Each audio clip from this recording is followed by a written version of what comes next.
இன்றைக்கி நம்ம கிச்சனில் கேரளா ஸ்நாக்ஸ் ஒன்று பண்ண போகிறோம். கேரளாவில் இதுக்கு பேர் சக்கரை வரட்டி அப்படின்னு சொல்லுவாங்க. ஸ்வீட்டாக இருக்கக்கூடிய ஒரு சிப்ஸ் இது. அது எப்படி பண்ணலாம் அப்படின்றத பார்க்கலாம். நேந்திரங்காய் 3 எடுத்திருக்கேன். இது வந்து 1/2 கிலோவுக்கு கொஞ்சம் அதிகமாகவே இருக்குது. இப்போ இதை தோலெல்லாம் சீவிட்டு நம்ம கட் பண்ணி எடுத்துக்கலாம்.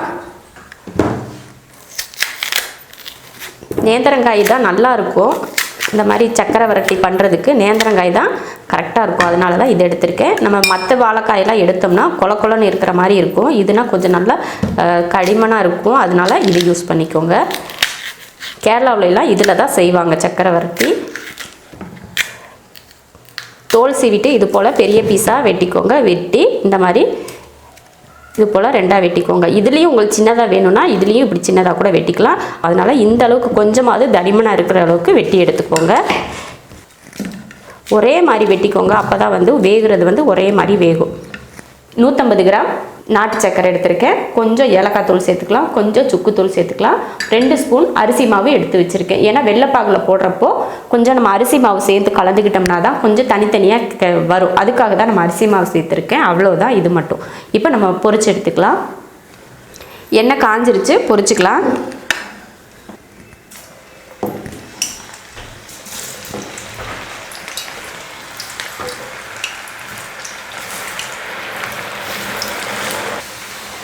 போட்டதுமே நல்லா இப்படி பொரிஞ்சு வருது பாருங்கள். நல்லா பொரிஞ்சு அந்த எண்ணெய் நல்லா வெந்துருச்சுன்னா நல்லா அந்த எண்ணெய் கொதிக்கிறதெல்லாம் அடங்கிடும். அப்போ வெந்துருச்சுன்னு அர்த்தம். அப்போ நம்ம இதை எடுத்துக்கலாம்.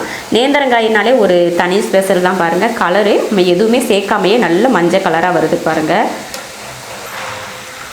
பாருங்கள் நல்லா சலன்னு சத்தம் கேட்குது. நல்லா பொரிஞ்சிருச்சு. இப்போ எடுத்துடலாம். நல்லா எண்ணெயை வடிகட்டிட்டு எடுத்துக்கலாம்.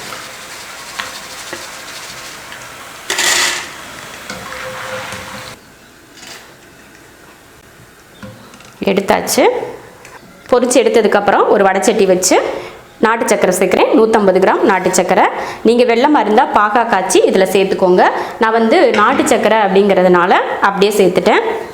கொஞ்சம் தண்ணி சேர்த்துக்கலாம். நிறைய சேர்க்கக்கூடாது. நம்ம கையில் எடுத்து கொஞ்சம் தெளிக்கிற மாதிரி சேர்த்துக்கிட்டா போதும். அதிகமாக சேர்க்காதீங்க.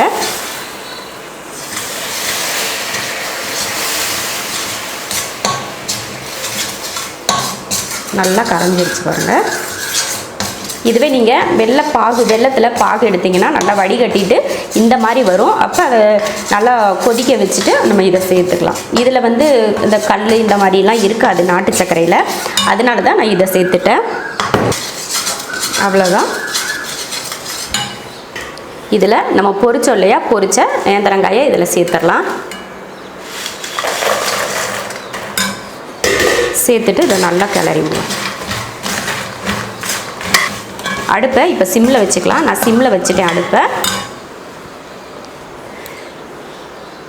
கொஞ்சம் சுக்குத்தூள், கொஞ்சம் ஏலக்காய் தூள் 2ஐயும் போட்டு கலந்துக்கலாம்.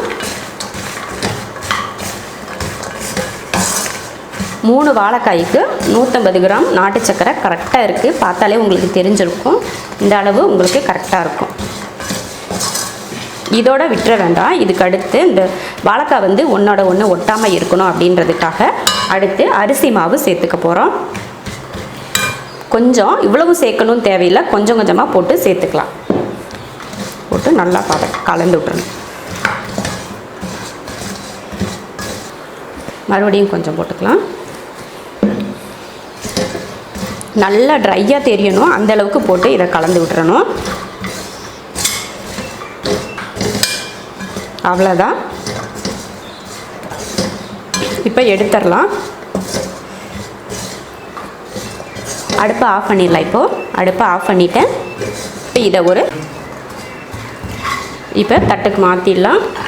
ரொம்ப சூப்பராக ரெடியாக இருச்சு. இதை வந்து நல்லா ஆற வச்சு நீங்கள் டப்பாவில் எடுத்து வச்சுக்கிட்டிங்கன்னா 1 மாதம் வரைக்காச்சும் இது கெட்டு போகாமல் இருக்கும். ரொம்ப டேஸ்ட்டாகவும் இருக்கும். ரொம்ப ஹெல்த்தியாகவும் இருக்கும். இது குழந்தைங்க வந்து விரும்பி சாப்பிடுவாங்க. இந்த மாதிரி செஞ்சு கொடுத்தீங்கன்னா எந்த கெடுதலுமே இதில் இல்லை. எந்த கலரும் கலக்கலை, எதுவுமே கெடுதல் எதுவுமே இருக்காது. ரொம்ப ஹெல்த்தியான ஒரு ஸ்நாக்ஸ் இது. கண்டிப்பாக நீங்கள் இது போல் ஒரு நாள் செஞ்சு பாருங்கள். ரொம்ப நல்லாயிருக்கும். இந்த ஸ்நாக்ஸ் உங்களுக்கு பிடிச்சிருந்தா லைக் பண்ணுங்கள், மற்றவங்களும் பார்க்கணும் அப்படின்னு நினச்சிங்கன்னா ஷேர் பண்ணுங்கள். மறக்காமல் நம்ம செரீன்ஸ் கிச்சன் சேனலுக்கு சப்ஸ்கிரைப் பண்ணாதவங்க சப்ஸ்கிரைப் பண்ணிவிட்டு பக்கத்தில் இருக்க பெல் பட்டனை ப்ரெஸ் பண்ணுங்கள்.